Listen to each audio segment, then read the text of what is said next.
I want to be very clear before I begin. I was not there. I did not witness any of this personally.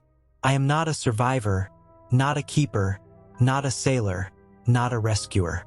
What I am about to tell you is a compiled account drawn from lighthouse service logs, maritime communication records, search and rescue summaries, archived correspondence, and oral accounts passed down among coastal workers in northern Australia. Everything in this story happened to real people in a real place under real circumstances. There are no monsters invented, no dramatic embellishments, no cinematic exaggerations, only silence, and what happened when that silence refused to break. Cape Melville sits on the far northeastern edge of Australia, along a brutal stretch of coastline in Queensland. It is not a tourist destination. It is not easily accessible. And for most of its recorded history, it has been considered hostile terrain. The land behind the coast rises sharply into granite boulder fields, dense tropical forest, and near impassable ridgelines. The sea in front of it is no kinder. Coral reefs, unpredictable currents, sudden storms, and shallow approaches that have claimed ships long before radar existed. For centuries, ships navigating this region relied on coastal lights. Small, isolated lighthouses meant to do one thing and one thing only: stay on, stay manned, stay predictable. The Cape Melville Lighthouse was one of the most isolated of them all. No nearby town, no quick evacuation route, no regular visitors, just a light, a handful of keepers, and the ocean. In lighthouse operations, silence is not immediately alarming. Radio traffic can fail, weather can interfere, schedules can slip. But there are three kinds of silence that make authorities pay attention. Missed routine check-ins, failure to respond to visual confirmation, silence following a distress-capable window. Cape Melville experienced all three, and not once but repeatedly. According to archived coastal service summaries, one of the earliest serious concerns regarding Cape Melville came during a routine quarterly supply cycle. The lighthouse was staffed by a small rotating crew, usually 2 or 3 keepers at a time. Their job was maintenance, operation, weather logging, and emergency signaling. During one cycle, a supply vessel attempted scheduled radio contact several times while approaching the Cape. No response. This was not unheard of, but protocol required visual confirmation. As the vessel came within line-of-sight range, the lighthouse was active.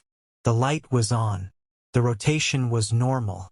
The pattern was correct. But something was wrong. No signal flags.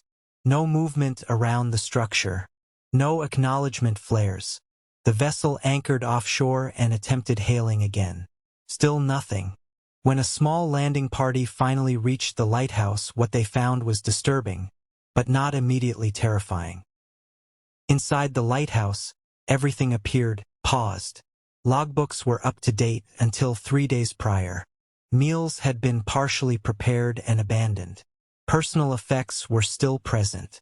There were no signs of a struggle, no forced entry, no blood, no damage, and yet, every keeper was gone. Search teams scoured the immediate area, the coastline, the surrounding forest edge. Nothing. The official conclusion at the time leaned toward accidental disappearance, possibly swept out to sea, possibly a navigation mishap during rough weather. The incident was logged. The lighthouse was restaffed. The file was closed. But it would not be the last time Cape Melville went quiet. Over the following decades, a pattern began to emerge, though it would not be recognized as such until much later. Different crews, different years, different conditions, same outcome, periods of unexplained silence, followed by unsettling discoveries. Sometimes the lighthouse was found completely operational, yet unmanned. Other times, keepers were present, but reported disturbing experiences during their rotations. What made Cape Melville different from other remote lights was not danger. It was behavior. Keepers did not report storms, mechanical failures, or wildlife threats. They reported things that were harder to categorize. One recurring detail appears in multiple personal letters and post-assignment debriefs. A sound. Not waves. Not wind. Not animals. Described differently by different men, but always with the same unease. Some called it a low droning hum, coming from inland. Others described it as a distant, irregular breathing noise. One keeper wrote that it sounded like something massive shifting weight slowly, over and over. The sound was never constant, came mostly at night, mostly when the wind died, mostly when the light was the only thing moving, and it always stopped the moment someone tried to track it. This is important to understand. Lighthouse keepers are not easily rattled. They are accustomed to isolation, to storms, to long stretches without human contact. Many were former sailors, Navy personnel, or coastal workers with decades of experience. Yet Cape Melville had an unusually high rate of early transfers. Some requested reassignment without explanation. Others cited personal reasons. A few simply never returned after leave. One supervisor noted, in a confidential memo, that Cape Melville had become operationally functional, but psychologically undesirable. That is not language normally used in government reports. One of the most unsettling incidents occurred during a period of severe weather offshore. Multiple vessels later confirmed they relied on the Cape Melville light to navigate through heavy seas. The light never flickered, never dimmed, never went out, but radio contact was completely absent for over 72 hours. When a relief vessel finally reached the lighthouse after the storm passed, they found something that contradicted every known failure scenario. The light mechanism was running perfectly. Fuel levels were adequate. Backup systems untouched. But the keeper's log stopped mid-sentence. Not at the end of a shift. Not signed off. Just stopped. And this time there was something new. Around the lighthouse compound, investigators noted footprints. Barefoot. Multiple sets. They led away from the structure. Not toward the water. Not toward shelter. Not along any established path. Straight into dense, jagged terrain that locals avoided even in daylight. The footprints did not show signs of running. They were evenly spaced, calm, deliberate, and after a short distance they simply ended. No return prints. No disturbance beyond that point. Just bare rock and scrub. You may be wondering why you've never heard of this. Why this isn't a well-known mystery. The answer is simple and unsettling.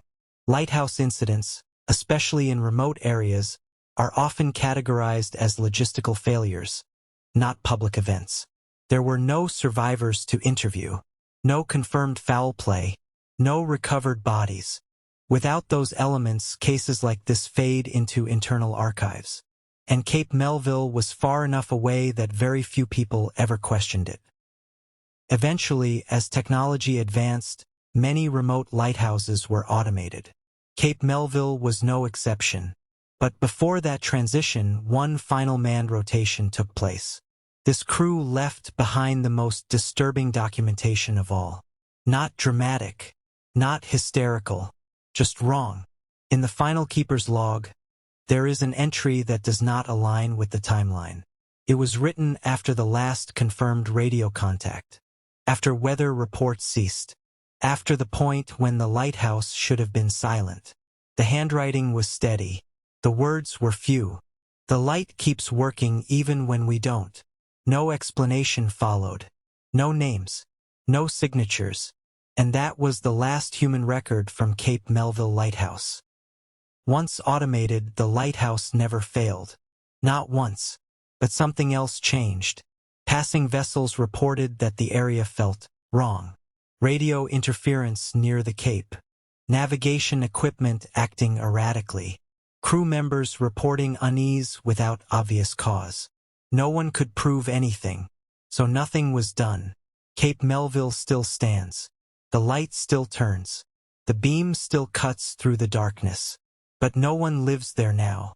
No one stays overnight. No one volunteers for extended maintenance. No one lingers. And every so often, long after automation removed the need for human presence, something happens that cannot be explained. A missed signal, a dead zone, a brief, unexplained interruption. And then, the light continues. After the final manned crew vanished and the lighthouse was transitioned to automation, there was one last effort, never publicly announced, to understand what had been happening at Cape Melville. This was not a dramatic rescue mission. There were no headlines, no press releases. It was an internal coastal services inspection, combined with a limited inland search. The reasoning was simple. If multiple lighthouse keepers had walked inland and never returned, then whatever happened to them did not happen at sea. And that possibility was deeply unsettling. Cape Melville's inland geography is unlike most of Australia's coastline. Immediately beyond the lighthouse compound, the land rises into granite boulder fields, some the size of houses, stacked at unnatural angles. Between them is dense vegetation, sharp rock, and deep shadow, even during the day. Local indigenous knowledge had long described the region as avoided, not sacred in the ceremonial sense, but left alone. Not cursed, not haunted, simply not meant for extended presence. Search teams were warned about the terrain but not about anything else. That warning came later. The search party consisted of experienced bush navigators, coastal officers, and 2 liaison members familiar with the region. They followed the last known evidence, the barefoot footprints leading inland. What immediately stood out was how far the tracks went.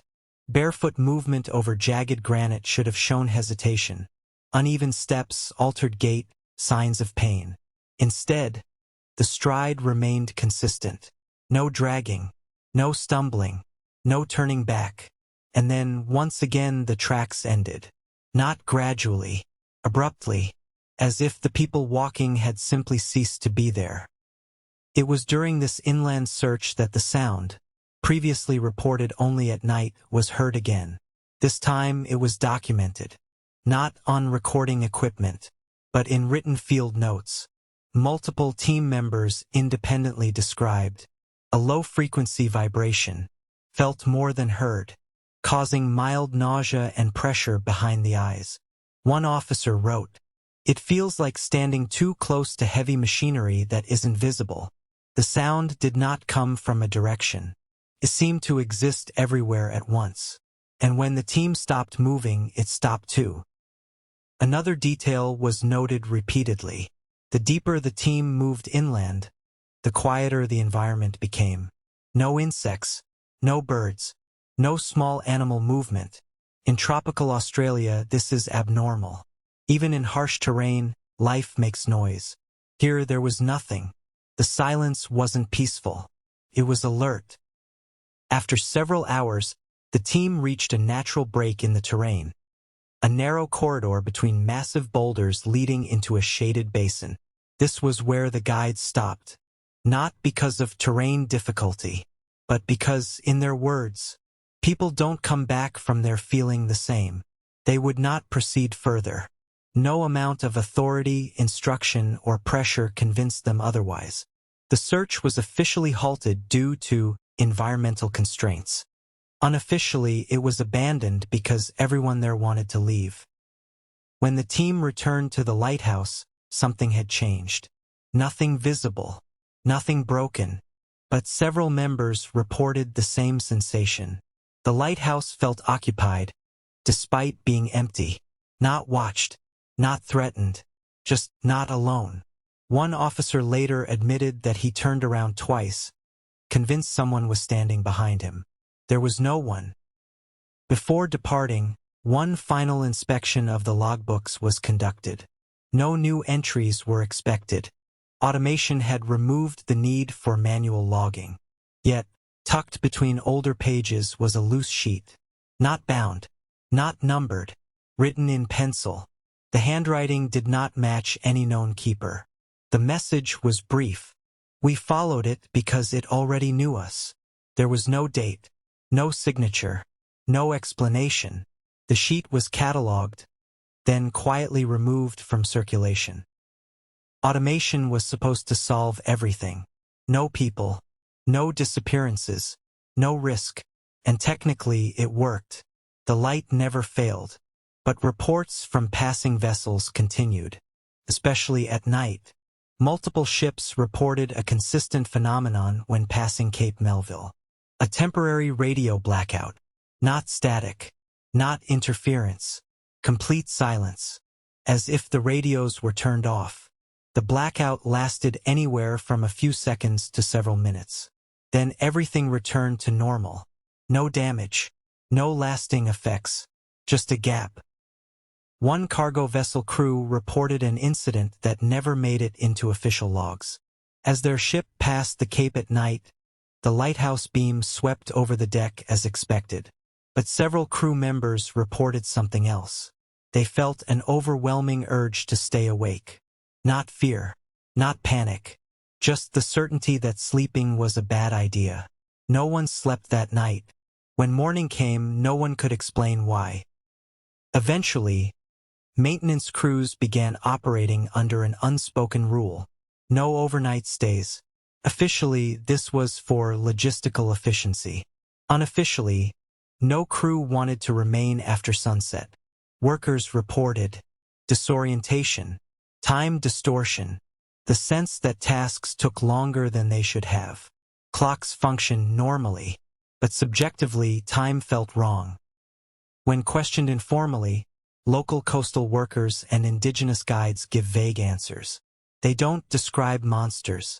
They don't describe spirits. They describe attention, the idea that certain places notice when people are there. Cape Melville is one of them, and once noticed, something changes. To this day, no remains from the missing keepers have been recovered. No confirmed cause of disappearance has been established. No environmental explanation accounts for all reported phenomena. The official explanation remains accidental disappearance. But accidents don't repeat with patterns.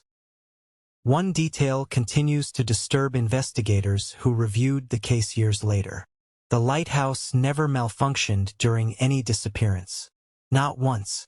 Even when human operation should have been required. As if whatever happened did not interfere with the light.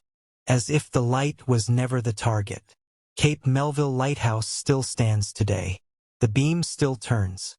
Ships still rely on it. But no one lives there. And no one stays longer than necessary. Because silence, in this place, never meant emptiness. It meant something was present. And no longer needed human voices. The most unsettling part of the story is not what we know. It's what never happened. No cries for help. No distress signals. No signs of struggle. Just people who walked away from a working lighthouse and were never seen again.